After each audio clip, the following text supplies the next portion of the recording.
everybody. I'm Mo. And I'm Katie. And this is Unforgettable Experiences, the podcast. This is the podcast. No, you. It's in I don't know why caps. you have jazz hands. Podcast. Magic. You'll see that we are in front of Katie's mug wall, which is now complete. It's the You Are Here. Yes, the You Are Here collection, which was around like 2015. And I was missing the two Universal Studios mugs. There's Hollywood and Orlando. And I bit the bullet and got them on eBay because you can't get them in stores anymore. Yeah. So, well, it's a kind of a neat wall is because, A, because it's the collection, B, because you love Starbucks. But what I love about it is each mug has a story, like somebody has given you it or gifted it to you, or you bought it. I have an account of all of it. Yeah, that's awesome. Who got it for me and when, roughly when. And I think that's cool. Yeah, it is. That's awesome. I have very well-traveled and very generous friends. Yeah, so if awesome. you have contributed to the mug wall, thank you. Some people have contributed multiple times. You've gotten me a few. Mm-hmm. 2 or 3 maybe? I don't know. Wow. I know Ginny and I got you the Manchester one. I remember that. Was that one that you needed? Or this is only US? No, so from the top row up is international and a couple here. That's the Manchester one right there. Do you have one from Cambridge? I do. I got it when we were in Cambridge. Good, because that's what we're talking about today. Segue! Yes. Babies on segues. Today we're talking about Cambridge, something very special that we did in Cambridge. Very specific to Cambridge. Yes, it was a very unforgettable experience. They're called Dinky Doors. Dinky Doors, which is exactly what they are, doors that are dinky. That are dinky. And the cool thing was, we saw the first one right after we got off the bus. So we flew into Heathrow on a red eye. I don't think either of us got like any sleep on the flight. Well, you don't sleep on planes. So. I don't. As a pilot, I get a lot of sleep on planes. Hopefully not when you're flying. So then we got it was a very confusing bus, but we got on a bus.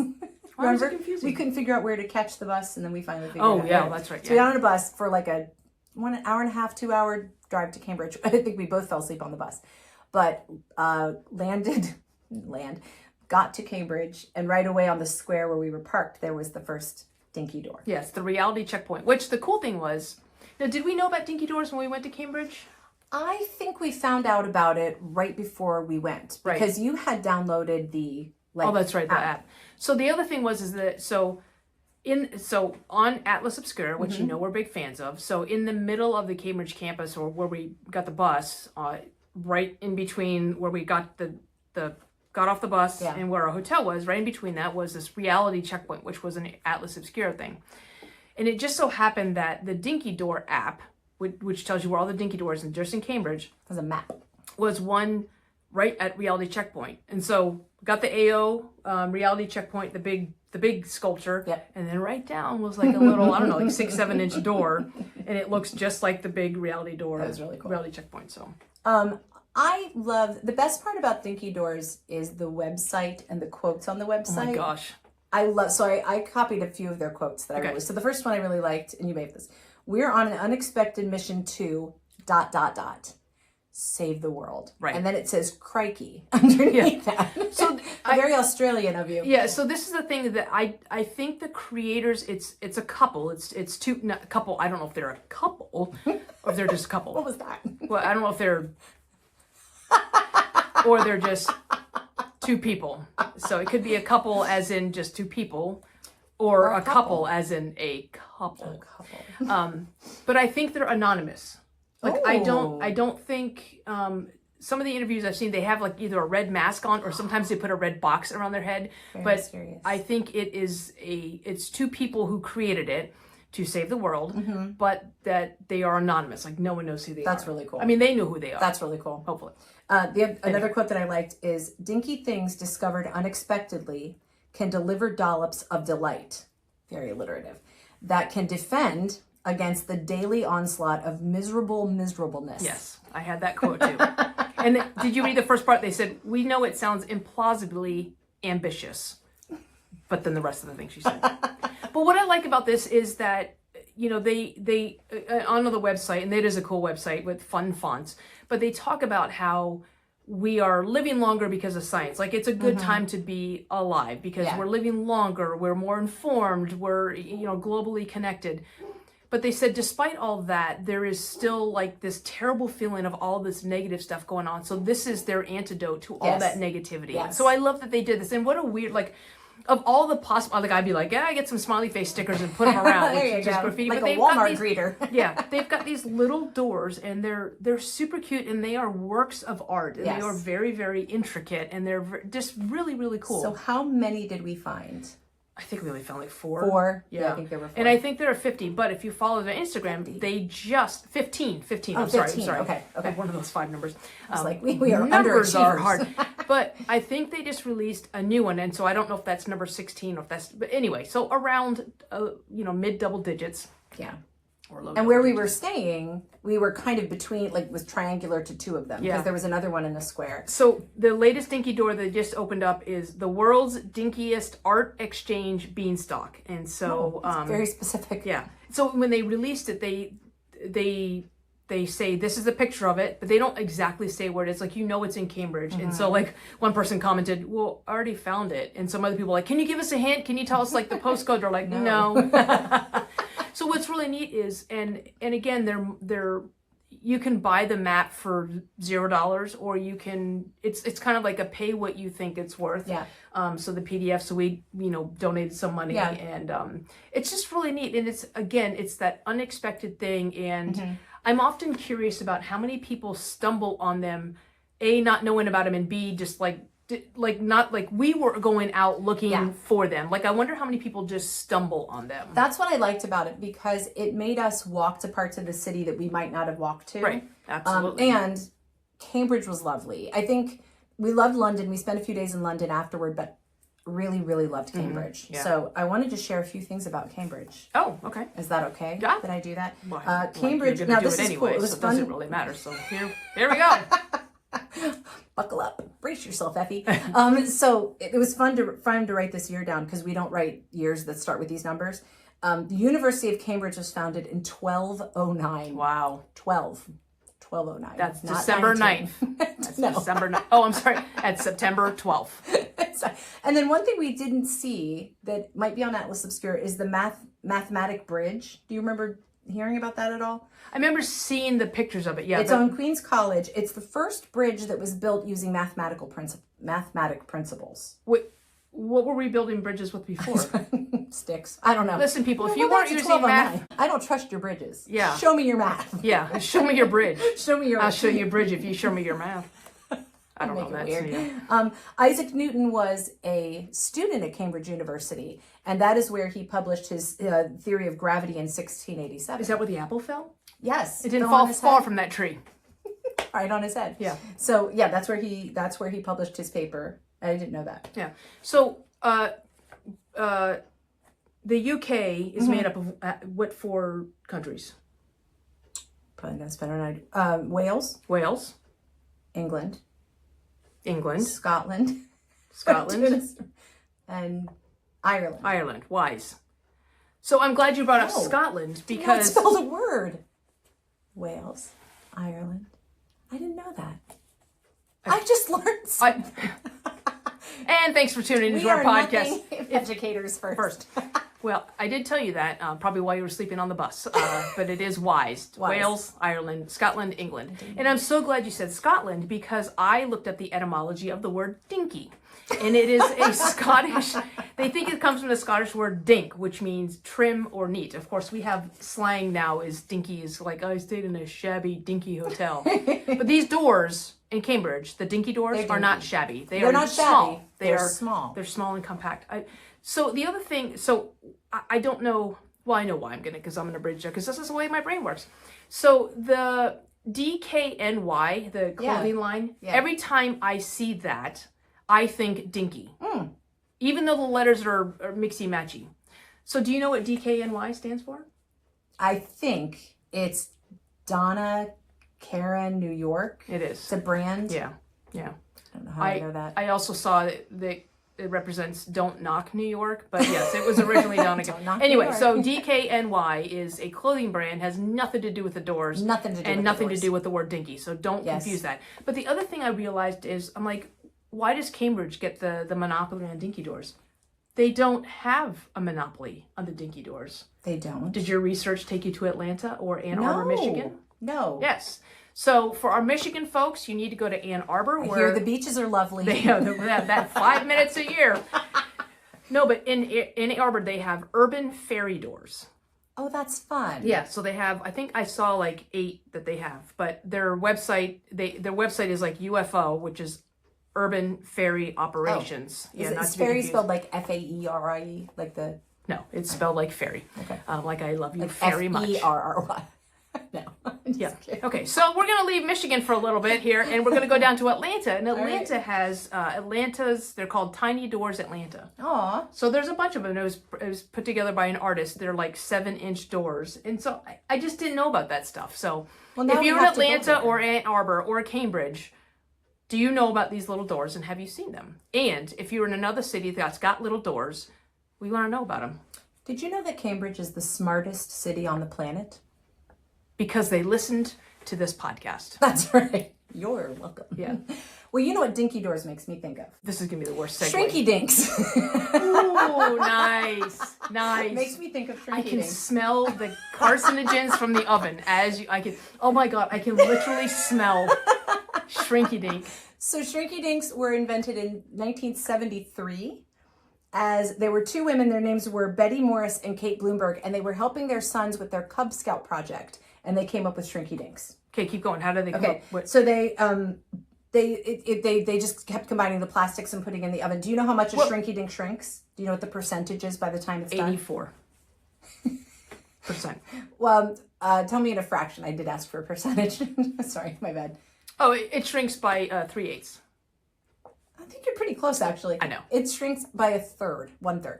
What did I say? 3/8. Well, I meant the 8 was something else, and the 3 was on the bottom of the one. And they become 9 times thicker. So okay, so wait, what was the Cub Scout project? I don't know. They were just made. It was something that they were developing for a Cub Scout project. Here's what happened. Let me tell you. I do know this. You don't. Well, I'm going to be honest with you. The moms were drinking out of red Solo cups. They were also cooking brownies. Not those kind of brownies, but they were cooking brownies. Now, what happened was the red Solo cup, because it was empty, and then one of the moms is like, I need a refill, Gertrude. What's her name? It wasn't Gertrude. Betty and Kate. Kate was like, well, Kate was hammered. She said, Betty, I need a refill. And What so was Betty, I need a refill. So she put That's her my new ringtone for you. she put her red Solo cup on the oven where they were cooking the brownies.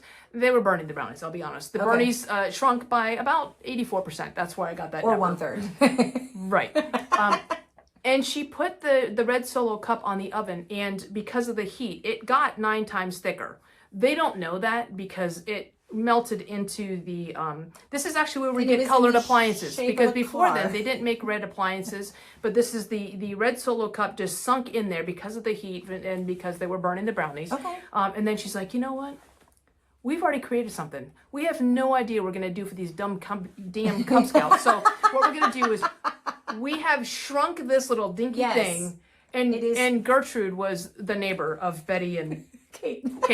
And Gertrude's like, she goes, I love the Shrinky Dinks. And so that's where it came from. So they started selling them at a mall in 1973. So apparently, big hit. Yeah, big Gertrude hit. was cut out of any of the profits, but No. Kate and Betty made thousands of dollars. Thousands of dollars.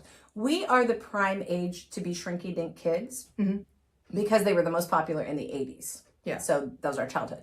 But I never had Shrinky Dinks. Oh. Why didn't I have Shrinky Dinks, Molly? Because you didn't have a damn oven. Because I didn't have an oven. I grew up in a house. Do they make microwavable Shrinky Dinks? I don't think so. You didn't do research? So shoddy. Shoddy. Yeah, do they make toaster oven Shrinky I Dinks? have Why never... couldn't you have used a toaster oven? I mean, we could have probably. Just saying. So I've actually, I don't think I've ever played with Shrinky Dinks. Do they still make them?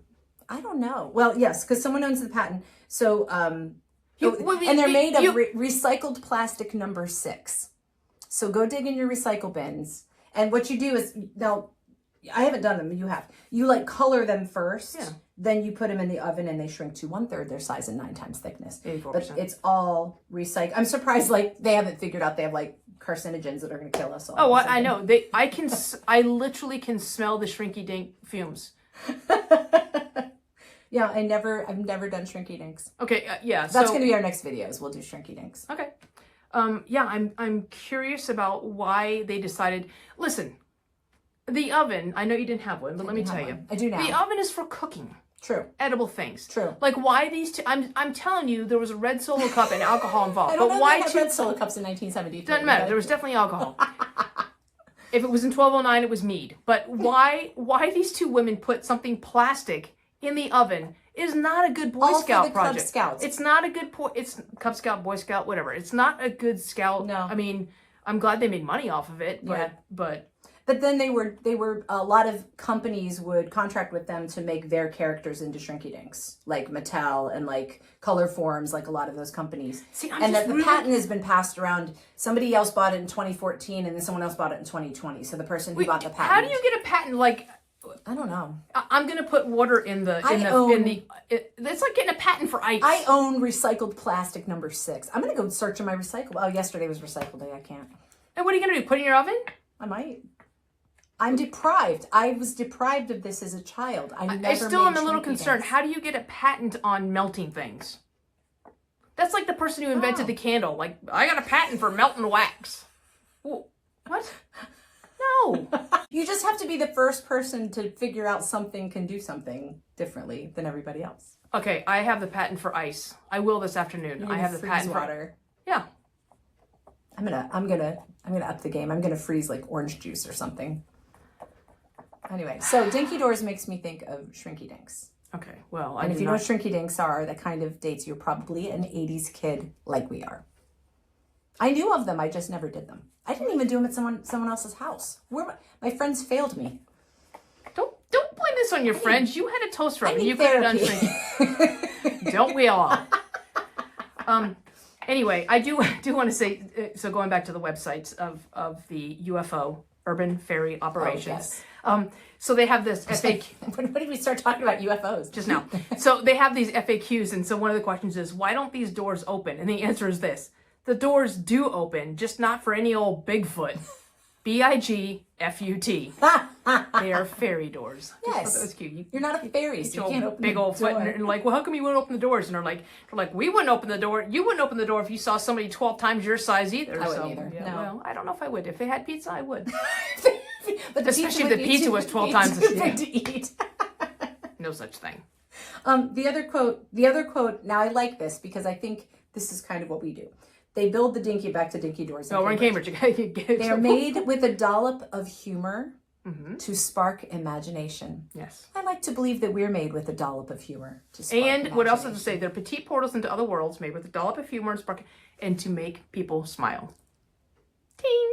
Ting! Yeah. That's our goal too. Yeah. I love that. So I've not seen the ones in Atlanta. I've not seen the one in Ann Arbor. But having seen the pictures, I do have to say I prefer the ones in Cambridge. They seem a little bit more intricate, and I know very elaborate. Well, and the ones that we saw, there was one that was like a rocket ship, and that was the one in the alley behind. Yeah, but you could like open the door. You could look. I mean, like it was really cool. Yeah. They had another one. I think it was the very first Dinky door that was created. We were talking to people in Cambridge about this, but the very first Dinky door that was created, somebody stole it. So they went back and they recreated it in the same site, but they recreated the original Dinky door. But then they made a scene around that original Dinky door that was a crime scene because the first Dinky door. I love that playfulness of. I love it. Yeah, just the playfulness and the unexpectedness of it. Here was the thing though that I thought was really interesting. We did a performance at a bar that was on the main street of Cambridge called The Lab. And in our performance, I think we asked the audience, like, who knows about Dinky Doors? Yay, we're in Cambridge, and we expect everybody to be like, yay, Dinky Doors. The people that lived there in Cambridge, very few of them knew about it. Yeah. And I think that speaks to, you always say, be a tourist in your own backyard. Tour your own backyard. Tour your own backyard. And we talk about that, like living in proximity to Washington, D.C. We try to go to D.C. whenever we can.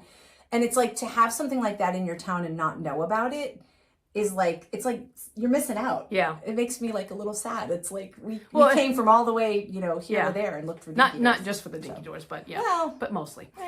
Well, that's one thing. So when I speak, one of the things I always say is pull your head out. And I mean that irreverently, of course, because some people need to pull their head out.